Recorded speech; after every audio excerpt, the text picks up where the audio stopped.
જય માતાજી। ડુમ્મસનો કારણે ભેંસોને પણ ઠંડી વાય, માણસોને વાય, પણ બધા પાક કરેલા હોય, રાયડા એરંડા પણ વાવેતરનો બગાડ થાય છે। કુદરત પણ જોતો જ નથી, સિઝન પ્રમાણે વરસાદ આવતો નથી, જ્યાં પડી જાય છે।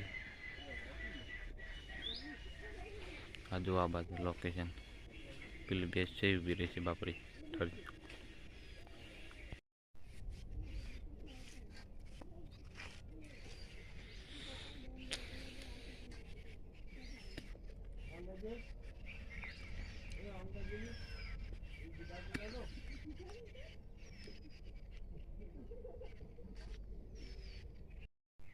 जय माताजी। धुम्मस बहु पड़े छे।